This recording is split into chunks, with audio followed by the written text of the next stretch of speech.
Hemos dicho para propósitos didácticos que la historia de la iglesia se puede dividir en tres grandes momentos. La historia de la iglesia antigua, la historia de la iglesia medieval y la historia de la iglesia moderna. Dentro de la historia de la iglesia moderna lo hemos subdividido en el periodo de la Reforma, el periodo del racionalismo, el periodo de las misiones mundiales, el periodo del siglo XX y la iglesia en la actualidad. Todo lo relacionado con el periodo de la Reforma ya ha sido cubierto en la serie anterior. En esta serie que comenzamos ahora, vamos a ocuparnos de los últimos 4 periodos de la historia de la iglesia moderna. Y para separarlo de la otra serie, la voy a estar llamando también resumen de la historia de la iglesia contemporánea. Y vamos a ver esos 4 periodos que acabo de mencionar, que son los últimos, el de el racionalismo, las misiones mundiales, el siglo XX y la iglesia en la actualidad. Este video, que es el primero de esta última serie, es la introducción al curso del resumen de la historia de la iglesia contemporánea. Y aquí tengo delante mío una serie de estudiantes que me van a ayudar a lo largo de estas horas considerando estos temas tan interesantes e instructivos. Y vamos a comenzar aquí viendo nuestras notas. Si usted quiere copia digital de las notas que mis alumnos aquí tienen, usted puede recibir una copia digital solicitándola por correo electrónico a luisfloriano@yahoo.com y con mucho gusto se la enviaremos. Habiendo dicho eso, entonces entremos en materia. Resumen de la historia de la iglesia contemporánea y vamos a ver la descripción del curso. Este curso es un panorama breve de la historia del cristianismo posterior a la Reforma hasta la actualidad. Algunos de los objetivos que nos hemos fijado para esta clase son los siguientes. Número 1, que el alumno sea consciente de algunas razones por las cuales es importante estudiar la iglesia. En cada una de las series que hemos abordado anteriormente, hemos comenzado haciéndonos esta pregunta: ¿por qué es importante estudiar la historia? Para mucha gente es aburrida la historia, para mucha gente es innecesaria, pero nosotros creemos que tiene valor por diversas razones. ¿Cuáles son algunas de ellas? Vamos a contestarlo más adelante. Segundo objetivo, queremos que el alumno recuerde las fechas de 8 acontecimientos importantes en la historia de la iglesia contemporánea. Tercer objetivo, aunque ahí dice 4, que el alumno conozca los principales personajes, eventos y distintivos doctrinales de la iglesia durante los últimos 4 siglos. Siguiente objetivo, que el alumno comprenda lo que es el liberalismo teológico. Ese concepto ustedes van a escucharlo muchas veces en estas clases y deben familiarizarse y saberlo interpretar. Liberalismo teológico. Siguiente objetivo, que el alumno sea estimulado o motivado a estudiar la historia de la iglesia por su propia iniciativa, al descubrir los beneficios que esto conlleva para su vida y para su ministerio. Hace unos días estaba hablando con una persona de temas de teología y se nota el beneficio de recordar y tener presente en la mente la historia de la iglesia, porque casi todo lo que se dice no es original. Está conectado con algo que ya sucedió en el pasado o que ya se ha dicho antes, pero cuando lo ignoramos, creemos que alguien acaba de inventar la rueda o el agua azucarada y nos resulta novedoso, pero la iglesia ya ha lidiado con muchas cosas a lo largo de los siglos. Por lo tanto, nosotros nos vamos a ver mucho mejor capacitados para interpretar los hechos presentes cuando estamos bien informados de la historia. Bueno, un objetivo que vamos a también buscar a través de estos estudios es que el alumno forme una identidad cristiana, aunque es hispana, nuestra identidad presente, que nuestra identidad hispana cristiana esté arraigada en un buen entendimiento de nuestra herencia histórica. Nosotros somos el resultado y el producto de una larga jornada en el proceso. No somos agentes independientes que caen del cielo de la nada y tenemos que empezar todo en blanco. No, nosotros ya tenemos una herencia y entre mejor comprendamos eso, podemos entender mejor quiénes somos en el presente. No solo lo que hacemos, pero quiénes somos, ¿ok? Bueno, y puede haber otros objetivos. ¿Usted por qué vino a estudiar esta clase? Me gustaría escuchar algunas de las razones. ¿Por qué ustedes quieren estudiar esta materia? ¿Alguien dígame? Pues para conocer más más repertorio de lo que escuchamos. Okay. Yo un ejemplo podría poner de qué sirve de que yo oiga una historia de un personaje si en realidad no conozco toda la historia. Entonces creo que puede tener uno más fundamentos. Muy bien. La historia completa. Cuando estudiamos la historia de la iglesia, podemos, como decimos, unir los puntos. Podemos armar el rompecabezas. ¿Por qué hay tanto cristianismo? ¿Por qué hay un mosaico de familias que dicen ser cristianas? ¿De dónde sale cada una? ¿Dónde encajan y dónde encajo yo en todo ese rompecabezas? ¿Verdad? Conocer mejor. ¿Alguien tiene otra idea? ¿Por qué vino a estudiar historia de la iglesia hoy? Ajá. Porque es muy interesante, los otros cursos se da cuenta uno de que estaba totalmente en la ignorancia, que uno nomás tiene el privilegio de disfrutar de la iglesia, pero no sabemos quién nos dio ese privilegio aparte de Dios. Entonces estábamos en la ignorancia completa. Muy bien, para informar, para educarnos, ¿verdad? Y saben que la educación no solamente nos ayuda a tener un horizonte más amplio, pero nos motiva. Es decir, tiene un impacto emocional en nuestras vidas. Cuando tú ves lo que han sufrido otros, a pesar de las adversidades y de las limitaciones que ellos tuvieron, aún así se mantuvieron fieles en conservar el legado y pasarlo a las siguientes generaciones, uno se siente desafiado y motivado con esos ejemplos a hacer lo mismo. Y eso es algo de lo que yo espero que ocurra al final de estas clases en su vida. Bueno, podemos hacer una cantidad de objetivos adicionales a lo largo de estos estudios, pero vamos a dejarlos ahí. Hoy vamos a comenzar el primero de 14 capítulos en una serie interesante de la historia de la iglesia contemporánea, y aquí está la lista de los temas que vamos a ver a lo largo de esta serie de estudios. En primer lugar, el que ya estamos empezados, la introducción a la historia de la iglesia contemporánea. Después vamos a hablar del movimiento luterano después de Lutero. Vamos a conocer las influencias filosóficas que penetraron las filas de la iglesia protestante. Luego vamos a ver qué estaba ocurriendo en la iglesia católica al mismo tiempo, que siempre digamos que es un contrapeso que está ejerciendo influencia en la cristiandad. En el capítulo 5 hablaremos de la teología liberal dentro del protestantismo. En el capítulo 6 vamos a ver la respuesta protestante a la teología liberal. En el capítulo 7 conoceremos las circunstancias políticas y sociales que se sucedieron en el siglo de las grandes misiones mundiales. Antes de entrar de lleno al tema de las misiones mundiales, en el capítulo 8 vamos a hablar de las corrientes teológicas posteriores al liberalismo en el capítulo 9 y su reacción conservadora en el capítulo 10. Finalmente hablaremos del catolicismo una última vez para ver cuáles han sido las vertientes de esa tradición cristiana hasta el día de hoy. En el capítulo 11, en el capítulo 12 vamos a ver ya los distintivos de la iglesia evangélica en el siglo XX, y finalmente hablaremos de la iglesia en la actualidad en el capítulo 13, para dejar el último, el 14, hacer un cierre, una conclusión, para sacar lecciones de todo este interesante y apasionante estudio. Muy bien, habiendo hecho la introducción de los temas, vámonos al primero de ellos. ¿Cómo empezamos nosotros a ver la historia de la iglesia contemporánea? Ya hablamos en los estudios anteriores, cuando consideramos el resumen de la historia de la iglesia antigua, el resumen de la historia de la iglesia medieval y la primera parte del estudio el resumen de la historia de la iglesia moderna, específicamente en el periodo de la Reforma, que hay muchos beneficios de estudiar la historia.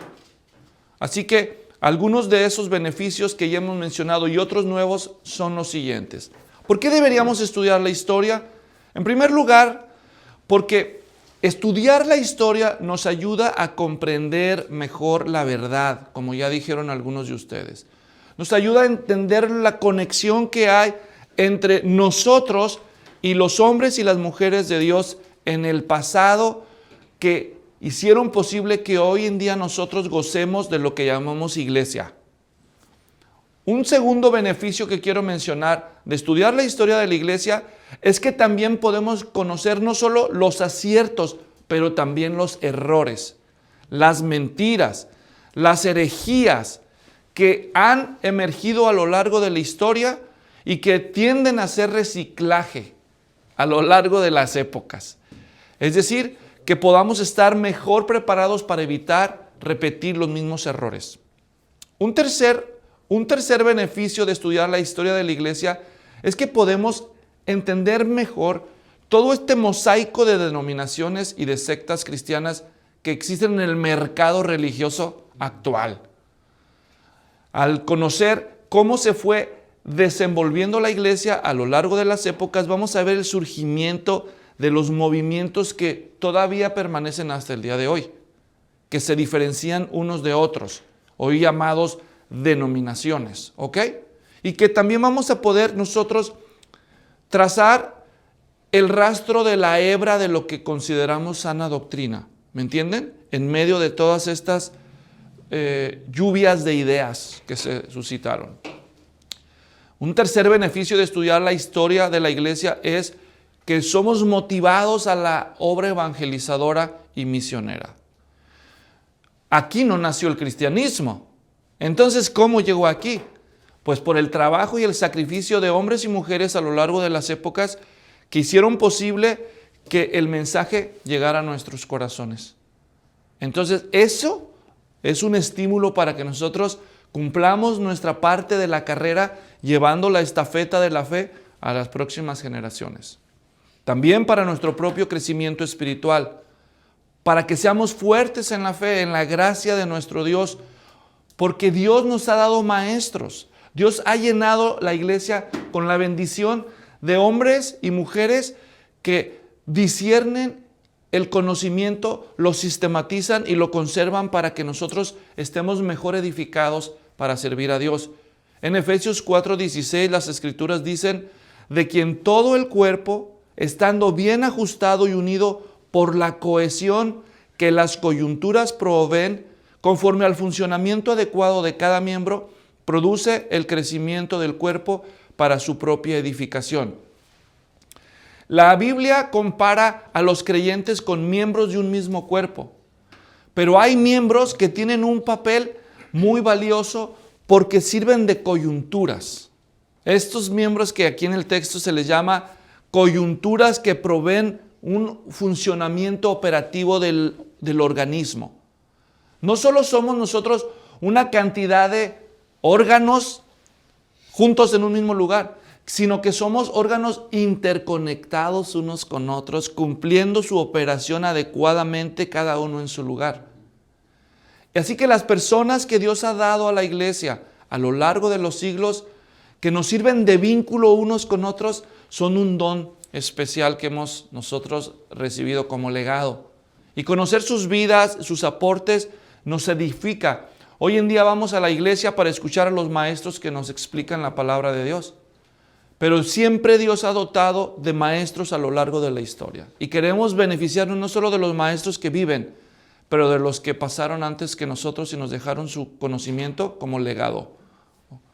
También nos sirve estudiar la iglesia para que desarrollemos humildad, ¿verdad? Cuando nosotros vemos la obra que el Espíritu Santo ha hecho en el pasado, disfrutamos con humildad el fruto del ministerio iluminador del Espíritu Santo a través de la sabiduría que le dio a esos maestros del pasado. Quienes desprecian aprender de los maestros del pasado muestran arrogancia, muestran desprecio por los dones de Dios. Y por desgracia hay personas así. Hay personas que sienten que no necesitan nunca leer un libro, que no mucho menos necesitan estudiar la iglesia, que solo dependiendo de la iluminación del Espíritu Santo y una Biblia, ellos pueden saberlo todo. Eso es una muy mala perspectiva, porque ellos mismos quieren que otros los escuchen a ellos, que escuchen las conclusiones de sus estudios, pero ellos no quieren escuchar cómo el Espíritu Santo ha iluminado y revelado la sabiduría de Dios a otros maestros, no solo en el presente, pero en el pasado.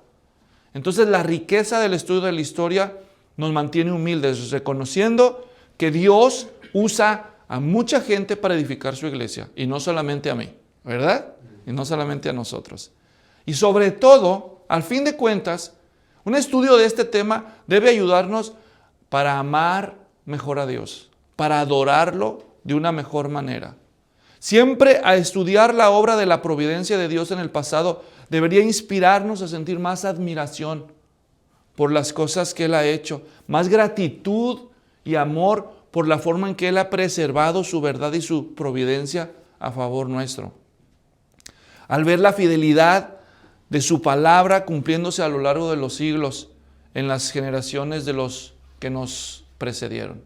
Y créame que cuando yo estaba escribiendo estas notas, hubo momentos donde tuve que parar conmovido de ver lo que Dios hizo a través de hombres que pagaron un precio muy alto. Que a veces nosotros sentimos, no, ¿cómo sufro? Las pruebas que a mí me tocaron. Y luego uno ve y revisa las vidas y los logros de esas personas y uno se queda ya calladito y dice, perdóname, Señor, no sabía lo que decía. Porque hubo gente que de veras sufrió, que de veras pagó un precio alto para que nosotros pudiéramos estar muy cómodos hoy, muy tranquilos, sin experimentar ninguna persecución, ningún padecimiento, aquí estudiando lo que a ellos les costó con sangre. Bueno, pues ahí tienen ustedes suficientes razones para motivarlos a seguir siendo estudiantes de la historia. ¿Ok? Vamos a hacer un repaso del bosquejo de la historia de la iglesia que ya hemos mencionado para tratar de martillarlo en la memoria. Entonces hemos dicho que hay 3 grandes etapas en la historia de la iglesia para nuestros estudios. Dijimos que la primera de ellas es la historia, ¿cómo la llamamos? Antigua. Número 2, historia de la iglesia medieval. Y se llama medieval porque es el periodo de la Edad Media o medievo. Y finalmente la historia de la iglesia moderna, que es en la que estamos ahorita, de la cual el primer periodo la hemos subdividido aquí en 5 periodos. El de la Reforma, que ya fue cubierto con lujo de detalle en la serie anterior, y luego el racionalismo del siglo XVIII, las misiones del siglo XIX, el siglo XX y la iglesia en la actualidad, que ya es el siglo XXI en que nos encontramos. ¿Ok? Y hay 8 eventos que yo quisiera que ustedes mantengan en el radar cuando estudian la historia de la iglesia contemporánea. El primero de ellos es fechado en 1740 y lo llamamos el primer gran despertar. El primer gran despertar insinúa que estaban dormidos. Y sí, ya van a ver qué pasó. Entonces en 1740 inicia el primer gran despertar. Fue todo un avivamiento donde miles y miles de personas volvieron a creer en el Evangelio y la iglesia se revitalizó como resultado de ese avivamiento. En 1789 ocurre la Revolución Francesa. La Revolución Francesa en la historia universal es el evento que da la inauguración a lo que se considera en la historia universal la Edad Moderna. La Edad Moderna en la historia universal comienza con la Revolución Francesa del 1789 y como lo vamos a ver en su debido momento, en julio de 1789 con la toma de la Bastilla comienza la Revolución Francesa y así la Edad Moderna de la historia de la humanidad da arranque y coincidía mientras en Francia estaba ocurriendo eso, en los estados de Norteamérica ocurría el inicio del segundo gran despertar, que fue otra ola de conversiones masivas al Evangelio. ¿Ok? Así que recuerden esas fechas. Número 3, 1793. Es el inicio del movimiento misionero mundial. Es cuando Guillermo Carey se monta con su familia al barco y se va a la India y así comienza el movimiento mundial de misiones, que todavía sigue hasta el día de actualidad. Un año después de que Carey abandona Inglaterra, se da el inicio formal a la teología liberal en Europa, el año de 1794. En 1870, el Papa se declara infalible en el Concilio Vaticano I, lo cual marca un hito en la historia del catolicismo romano. Perdón. Avanzamos a 1906, cuando nace el pentecostalismo, un movimiento que ha barrido el mundo hasta el día de hoy y se vino a convertir en la familia protestante más numerosa de nuestra generación. Y luego en 1919, Karl Barth publica la primera edición de su comentario a la Epístola de los Romanos, dando inicio así a todo un movimiento que se conoce en teología como la neortodoxia. Y eso ocurre en ese año, en 1919, en el pleno apogeo de la Primera Guerra Mundial. Bueno, ya se acababa de terminar, pero cuando Europa estaba siendo sacudida por eso. Y por último, en 1962, ocurre el Concilio Vaticano II, cuando el catolicismo pasa por todo un proceso de agiornamiento, es decir, de renovación litúrgica, del que hablaremos también cuando lleguemos ahí. Así que ahí tienen 8 eventos que merecen recordar a lo largo de la historia de la iglesia contemporánea. Muy bien, ya hemos hablado entonces de los asuntos introductorios. Basta decir nada más que la Reforma, hagan de cuenta que la Reforma fue como la compuerta de una gran presa. Aquí en el oeste de Estados Unidos está una de las presas más grandes del mundo, la presa Hoover. ¿Alguno de ustedes la ha visitado? Allá en el estado de Nevada. Grandísima.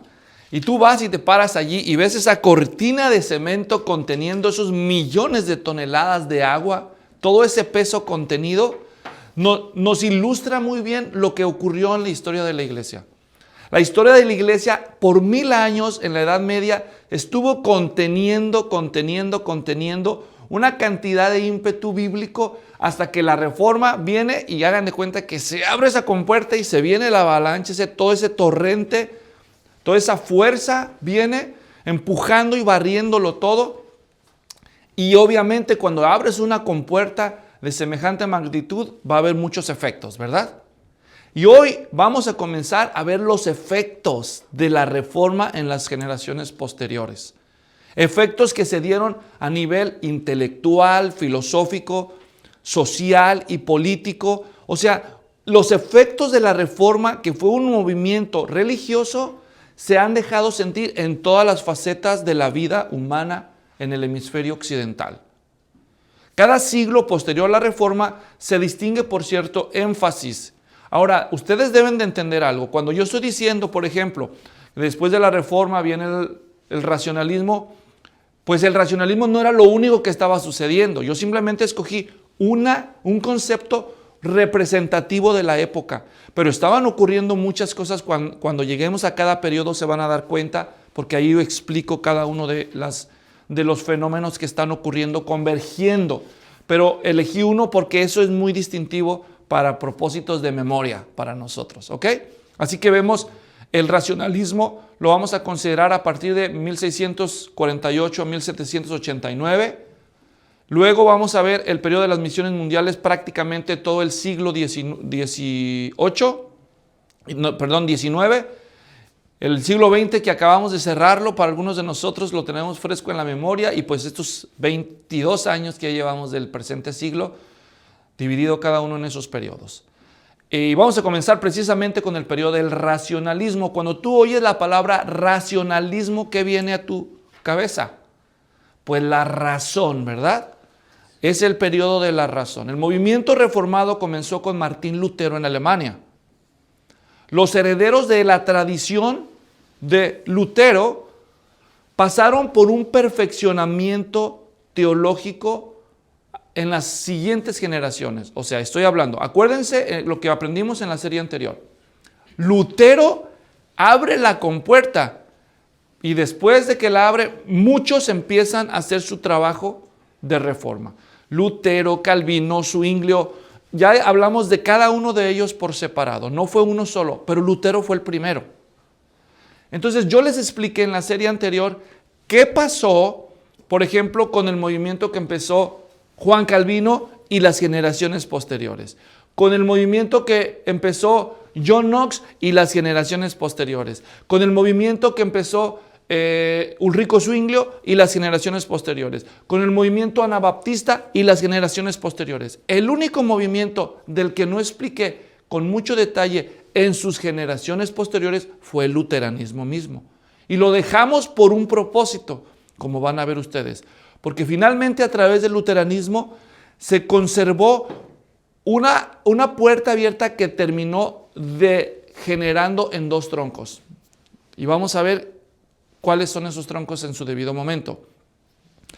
Los herederos de la tradición luterana entonces pasaron por un periodo de perfeccionamiento teológico que gradualmente abrió la puerta a la entrada de las filosofías racionalistas de la época, que produjo una nueva versión de protestantismo. Mientras tanto, la Iglesia Católica estaba afirmándose en su postura conservadora para afianzarse en su tradición, y entonces estos temas fueron dominados en la época precisamente por el tema de las nuevas ciencias que se abrieron a la libertad de la razón y del pensamiento. Cosas que estuvieron prohibitivas durante toda la Edad Media. Entonces, ahora ya la humanidad del hemisferio occidental ya tiene permiso para pensar y van a aprovecharlo. Y eso va a tener un impacto sobre el cristianismo. ¿Ok? Pues esos van a ser los temas que vamos a ver en esta serie. En el próximo capítulo le vamos a entrar a eso precisamente. ¿Qué pasó con el luteranismo después de la generación de Lutero? Ese va a ser el tema del capítulo que nos espera para la próxima. Así que nos vemos en esa entrega.